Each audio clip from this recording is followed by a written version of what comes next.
केदारनाथ धाम से एक बार फिर से आपका स्वागत है आज के special black and white episode में। और जैसा मैं आपको बता रहा था कि हमारा ये एनिवर्सरी एपिसोड है और इससे अच्छी जगह और क्या हो सकती है। केदारनाथ धाम में इस समय हम हैं। देखिए मेरे ठीक पीछे यहां आप देख सकते हैं, आज आपको साक्षात दर्शन हम करा रहे हैं। सबसे पहले तो आपको एक उपलब्धि अपनी दिखाते हैं। देखिए हमारी जो उपलब्धि रही, हमने एक मुहिम चलाई जिसमें ये हमने मांग की थी कि यहाँ पर मोबाइल फोन बैन हो जाने चाहिए, रील्स नहीं बननी चाहिए। और उसका नतीजा ये हुआ कि यहाँ पर अब इस तरह के बोर्ड्स लग गए हैं। देखिए अब यहाँ पर ये बोर्ड्स लगे हैं, फोटोग्राफी वीडियोग्राफी अब यहाँ पर अलाउड नहीं है। हिंदी में अंग्रेजी में सब जगह इस तरह के चेतावनियां लग गई हैं। और अगर आप मंदिर के द्वार पर भी देखेंगे तो वहां पर भी लिखा हुआ है।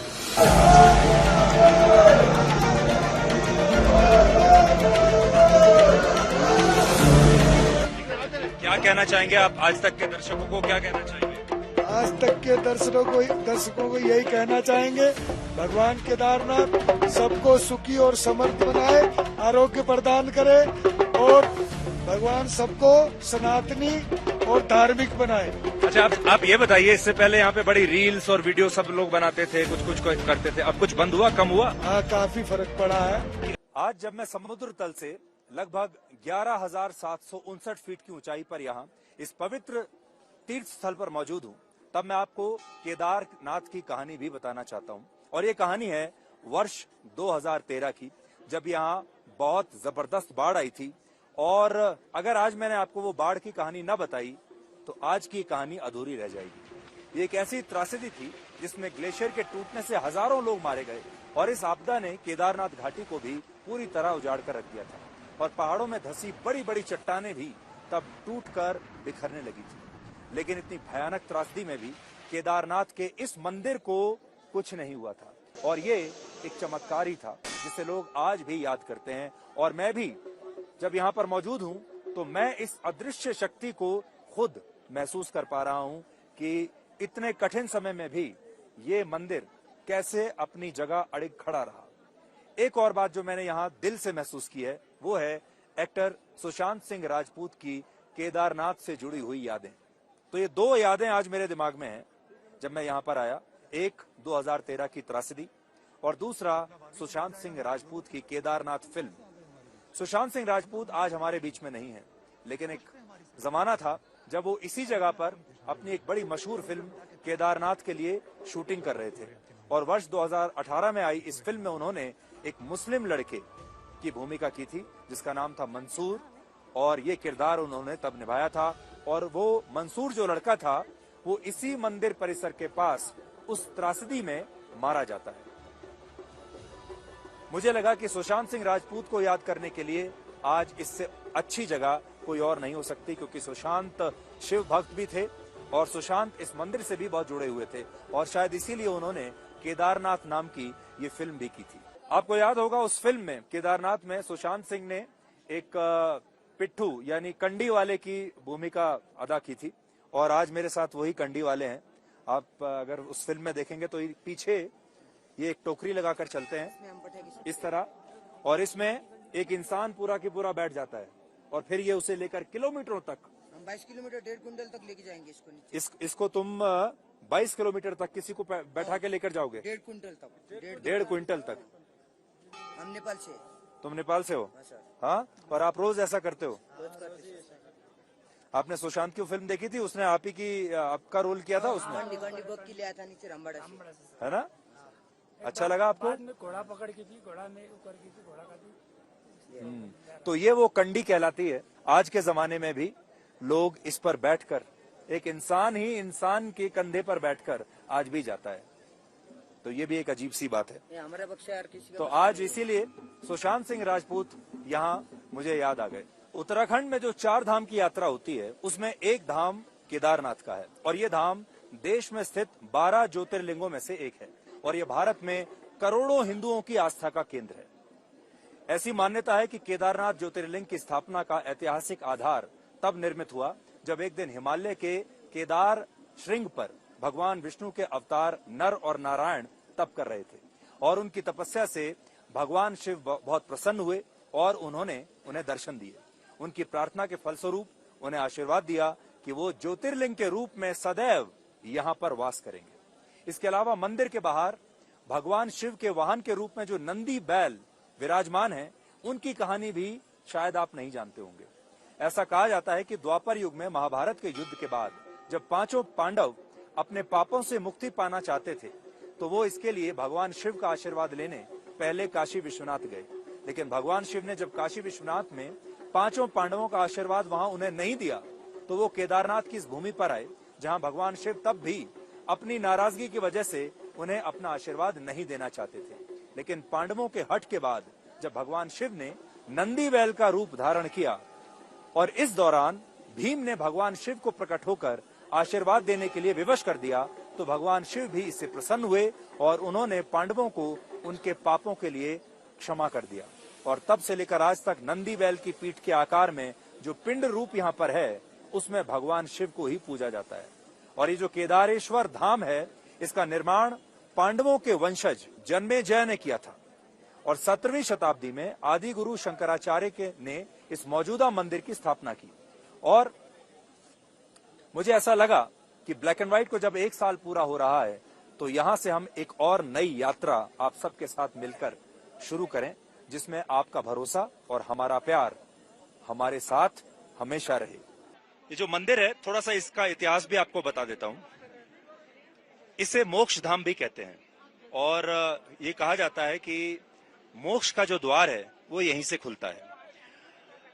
कहा जाता है कि जो पांडव थे, महाभारत के युद्ध की समाप्ति के बाद जब पांडवों ने कौरवों को हरा दिया और महाभारत का युद्ध जीत लिया, उसके बाद पांडव यहाँ पर आए मोक्ष प्राप्त करने के लिए, क्योंकि पांडवों को लगा कि महाभारत के युद्ध में उनसे बहुत सारे पाप हुए हैं, उनसे बहुत सारी गलतियां हुई हैं, उन्होंने बहुत सारे लोगों का वध किया जिनका नहीं करना चाहिए था, ब्राह्मणों का वध हुआ है, तो वो प्रायश्चित करना चाहते थे और भगवान शिव को प्रसन्न करना चाहते थे। और यही वो जगह है, ऐसा कहा जाता है, जहां पांडव आए थे और इसी मंदिर के अंदर बैठकर, इसके गर्भगृह में, वो उन्होंने यहां तपस्या की, उन्होंने यहां पश्चाताप किया और तपस्या ऐसी की कि उसके बाद भगवान शिव भी उनसे प्रसन्न हो गए थे और यहीं से फिर उन्हें मोक्ष मिला था, यानी यहीं से उनके मोक्ष का द्वार खुला था। तो इसीलिए इसे मोक्ष द्वार भी कहा जाता है। तो आजकल के कलयुग के जमाने में अगर आपको मोक्ष प्राप्ति करनी है, मोक्ष की इच्छा अगर आप रखते हैं, तो ये एक ऐसी जगह है जहां अगर आप अपने सही भावनाओं के साथ, पूरी पवित्र भावनाओं के साथ आप आएंगे तो ऐसा कहा जाता है कि यहाँ मोक्ष की प्राप्ति होती है। जो रील्स वाले लोग हैं, जो यूट्यूबर्स हैं, वो मैं आज नहीं देख पा रहा हूँ, उनकी संख्या ना के बराबर है, अगर हैं भी तो वो बहुत दूर हैं और आज आपको यहाँ पर रील्स और वीडियो बनाने वाले लोग बहुत ही कम मिलेंगे। लेकिन साथ ही आपको ये भी लग रहा होगा कि हम लोग मुहिम तो चलाते हैं रील्स और वीडियो के खिलाफ और खुद यहाँ पर वीडियो बना रहे हैं, तो इसका एक कारण ये है कि हम वहीं पर वीडियो बना रहे हैं जहां पर ये अलाउड है। और हमने यहाँ पर ये आपके लिए रिपोर्ट बनाने से पहले ये मंदिर समिति से एक परमिशन ली, इजाजत ली है और उसके बाद फिर हम यहाँ पर आपके लिए ये रिपोर्ट तैयार कर रहे हैं। केदारनाथ को लेकर जो मुहिम हमने शुरू की थी उसमें तो हमें बहुत सफलता मिली, लेकिन आज केदारनाथ से हम एक और कैंपेन की शुरुआत कर रहे हैं जिसमें हम आपको ये बताएंगे कि कैसे हमारे देश में रील्स का नशा अब लोगों की जान ले रहा है। पिछले एक हफ्ते में हमारे देश में 9 लोग, पिछले एक महीने में 21 लोग और इस साल अब तक 78 लोग रील्स बनाने की वजह से अपनी जान गंवा चुके हैं और ये संख्या हर दिन के साथ बढ़ रही है। भारत में लाइफ इज अ रील की कहानी अब लोगों को मौत के मुंह में ले जा रही है, लेकिन इसके बावजूद भारत के करोड़ों लोग रील्स बनाने के लिए और मशहूर होने के लिए कुछ भी करने के लिए तैयार है। और एक बहुत बड़ी समस्या है जिस पर आज हम केदारनाथ से अपनी ये नई मुहिम शुरू कर रहे हैं और आप पहले हमारी ये रिपोर्ट देखिए जो आज हमने ऐसे ही लोगों के ऊपर तैयार की है। इस समय पूरी दुनिया में इंस्टाग्राम पर रील्स बनाने और देखने वाले यूजर्स की संख्या सबसे ज्यादा भारत में है। भारत में 23 करोड़ लोग इंस्टाग्राम पर एक्टिव हैं और भारत में हर दिन अकेले इंस्टाग्राम पर औसतन 1 मिनट की 60 लाख से ज्यादा रील्स और वीडियोस अपलोड की जाती हैं। इस हिसाब से भारत के लोग इंस्टाग्राम के लिए हर दिन 60 लाख मिनट के वीडियोस बना रहे हैं और ये 60 लाख मिनट लगभग 11.5 साल के बराबर होते हैं। सबसे बड़ी बात यह है कि जब पूरी दुनिया डेटा प्रोटेक्शन के विषय को गंभीरता से ले रही है, ज्यादातर देशों में नागरिकों का डिजिटल डेटा सुरक्षित करने के लिए कानून बनाए जा रहे हैं, तब हमारे देश के बहुत सारे लोगों के लिए उनकी वर्चुअल प्राइवेसी कोई मुद्दा ही नहीं है। भारत में आज भी बहुत सारे परिवारों ने अपने घर को आज बिग बॉस का घर बनाकर रख दिया है, जहां 24 घंटे कैमरा ऑन रहता है। सोशल मीडिया के लिए लोग वीडियो और रील्स बनाते हैं और इस जुनून में बहुत सारे माता पिता अपने बच्चों की रील्स बनाकर सोशल मीडिया पर अक्सर पोस्ट करते रहते हैं। अब असल में ये पूरी व्यवस्था एक लघु उद्योग में बदल गई है और ये ऐसा लघु उद्योग है जो हमारे देश के लगभग हर घर में फिलहाल चल रहा है। ये कॉटेज इंडस्ट्री बन चुका है। आपको यकीन नहीं होगा कि इंस्टाग्राम पर हर दिन 8 लाख से ज्यादा ऐसे वीडियो अपलोड होते हैं जो घर के अंदर रिकॉर्ड किए जाते हैं, जबकि इसी सोशल मीडिया प्लेटफॉर्म पर 70 लाख से ज्यादा वीडियो ऐसे हैं जो लोगों ने अपने बेडरूम में रिकॉर्ड करके अपलोड किए हैं। और इससे तो ये पता चलता है कि भारत में रील्स का लघु उद्योग अब लगभग हर घर में है। सबसे बड़ी बात यह कि आज शहरों में लोग एक ही हाउसिंग सोसाइटी में रहते हुए एक दूसरे को जानते तक नहीं, अपने पड़ोसियों का नाम नहीं पता, लेकिन सोशल मीडिया की वजह से उन्हें एक दूसरे के बारे में हर जानकारी रहती है, क्योंकि अब लोगों ने सोशल मीडिया के जरिए अपने घर के सारे दरवाजे दुनिया के लिए खोल दिए हैं और अब लोग खुद अपनी प्राइवेसी की हत्या कर रहे हैं।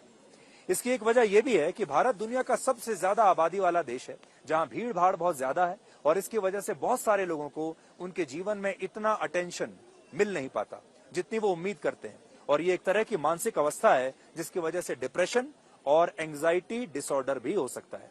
लेकिन अब हो ये रहा है कि सोशल मीडिया की वजह से ऐसे लोग अटेंशन पाने के लिए और वायरल होने के लिए, मशहूर होने के लिए वो सब कुछ करते हैं जिससे उन्हें ज्यादा लाइक्स और व्यूज मिल सके। लेकिन आप खुद सोचिए, अपनी प्राइवेसी को खत्म करके मशहूर होने का ये जुनून, अपनी जान को खतरे में डालकर मशहूर होने का ये जुनून कितना सही है। बापू, आज हमें ये मौका मिला है। इस स्थान को मोक्ष धाम भी कहते हैं और कहते हैं कि यहाँ मोक्ष की प्राप्ति होती है। अपने तमाम दर्शकों के लिए हम ये जानना चाहेंगे कि आपके हिसाब से मोक्ष क्या है? हमारे सभी तीर्थ वैसे तो मुक्ति देता है, लेकिन कुछ विशेष तीर्थ है जिसकी महिमा विशेष है। और मेरी दृष्टि में मोक्ष ये है कि व्यक्ति ईर्ष्या, द्वेष और निंदा से मुक्त हो जाए, वो ही मोक्ष है। आपको लगता है कि जीवन में जो अंतिम पड़ाव है, जिसको सब लोग चाहते हैं कि मुझे मिले, वो मोक्ष है? कुछ लोग चाहते हैं मोक्ष, कि हमारा अंतिम पड़ाव मोक्ष है, लेकिन जो प्रेम मार्गी है वो चाहते हैं कि हमें बार बार जन्म लेना है, हमें मुक्ति नहीं चाहिए, हमें भक्ति चाहिए। और जगत गुरु शंकराचार्य जो यहाँ से तिरोधान हुए, वो